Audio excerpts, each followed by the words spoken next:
Hey guys, welcome to this show of Football Teen Talk. I am Nathan. Thank you for watching. The draft is officially over. I'm going to give you my reaction and thoughts. So let's get this show started. I'm watching the draft and the Bears go with the first pick. The Browns go with the first pick. Myles Garrett. I loved the pick. I thought it was perfect. It was expected. The Trubisky reports kind of scared me.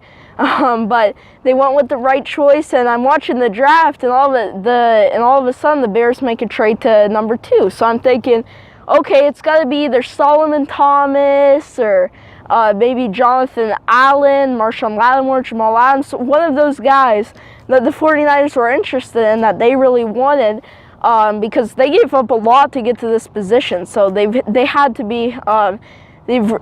I thought they really were going to go with one of those guys. But all of a sudden, Roger Goodell comes out, announces a pick, and it's Trubisky.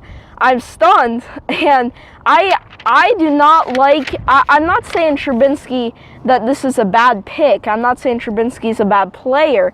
I'm just wondering, why in the world would the Bears give up so many picks to get Trubisky when the Niners probably weren't even interested in Trubisky in the first place? Why not just wait? I mean, they do say if you love a guy, you think he's your franchise quarterback, go up and get him. But the other thing is, why pay Mike Glennon so much money? It's just I'm clueless. I don't like these draft grades. I'm not going to grade a guy when he hasn't even played one snap in the NFL. So I'm not going to say Trubisky is going to be a bust and Trubisky's going to be a bad player. I'm just wondering why in the world the Bears gave up so many picks for him. Now, they do say if you think he's your franchise quarterback, go up and get him, and that's what the Bears did. I would have waited, but they did what they did. I thought the winners in this draft were the defensive coordinators, because I keep watching the draft, and all these teams are scrambling for quarterbacks. You see trade for Mahomes, Houston trades up for Deshaun Watson, and all of a sudden you see guys like Jonathan Allen start to slide down the board, and a team like the Redskins are able to get him because of all the chaos going that were in the first 12 picks with all those trades for quarterbacks and all those offensive players go. I'm pretty sure 9 of the 12 players selected in the top 12 were offensive players. So all of a sudden you start to see these defensive players, these excellent defensive players, start to creep down the board. Marshawn Lattimore to the Saints at 11. I think he's a guy that should have gone in the top 5, but the Saints got him there. I loved what the Saints did in this draft, trading back with that trade for Brandon Cooks. They traded, and they got the 32nd pick, and they used that to get Ryan Ramczyk. So we'll see if the trade was successful, and Ryan Ramczyk turns out to be a player like Brandon Cooks. But the Saints came back and they selected Marcus Williams, which I love that pick. I think Marcus Williams is an excellent safety from Utah. I think he's going to be an excellent player across from Marshawn Lattimore. I'm excited about the Saints team. I love what the Browns did.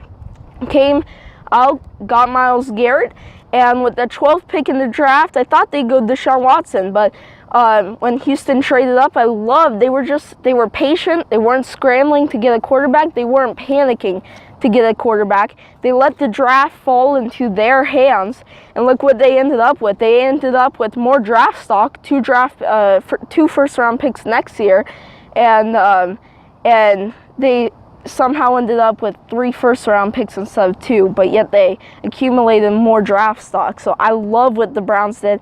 People people don't like the Jabril Peppers pick at 26. I love that pick. Jabril Peppers, to me, I mean, I love him. He brings so much energy. He's a versatile player. I can't wait to see what the Browns do with him, because he's a guy that can rush the quarterback, he can play safety, he can do whatever you want him to do, he'll do it. And then the Browns select David Njoku. I love that pick also. I don't necessarily like how they cut Gary Barnidge, but they got his replacement in Njoku.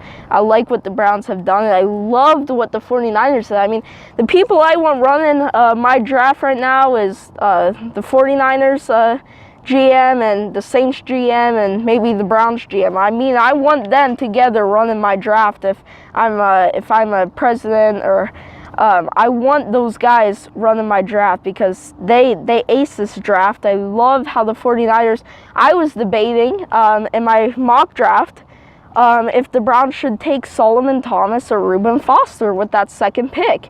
And they traded down. They got a ton more picks. They got the guy that they wanted in the first place with Solomon Thomas.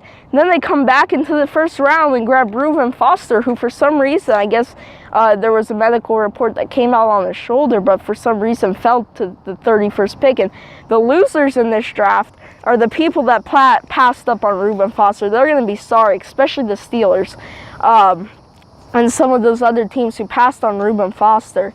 They're going to be very sorry when Reuben Foster turns out to be an exceptional player and somehow fell to the 31st pick. I love what the 49ers have done. I love what the Titans did with Corey Davis and then Adoree Jackson.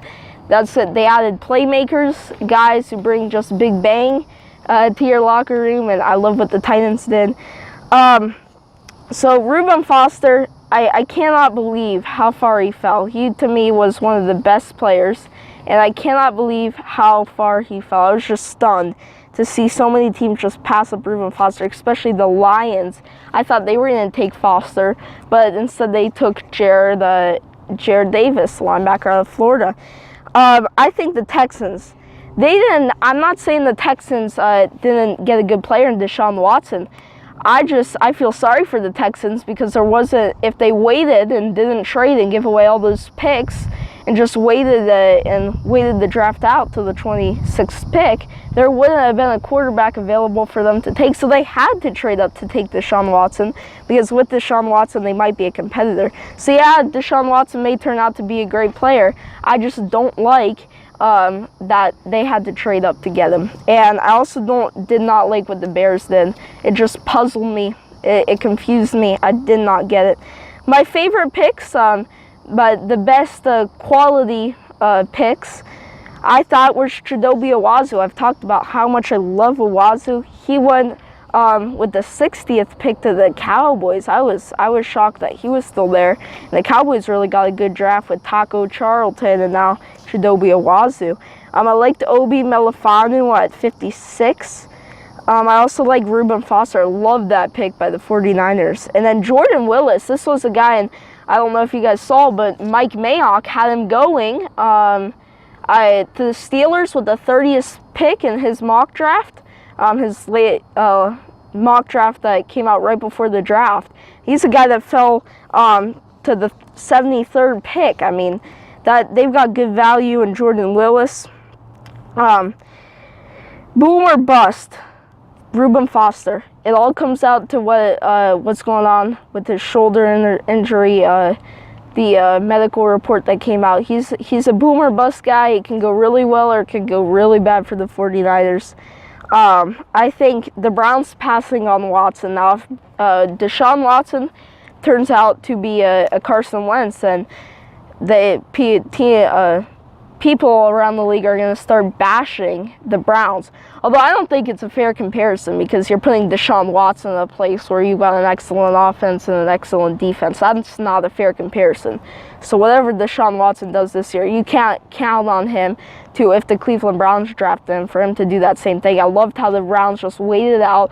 They ended up getting Kaiser in the second round. I can't say enough on how good they drafted this year. Mitchell Trubisky, there's a lot of pressure on him because of how much the Bears gave up to get him. So he's got to play like the second pick in the draft. Plus, they trade away a third and a fourth round pick. So he's also got to live up to those picks too. And it's got to show that, hey, the Bears were smart to trade those two picks away. So And then Jabril Peppers, he's boomer bust also. His versatility, he may not find a position in the NFL that suits him, that fits him. He may be one of those guys that just disappears next couple of years, which routinely happens on the Cleveland Browns. But this show is a wrap. Stay tuned for more football teen talk. You're listening to Football Teen Style.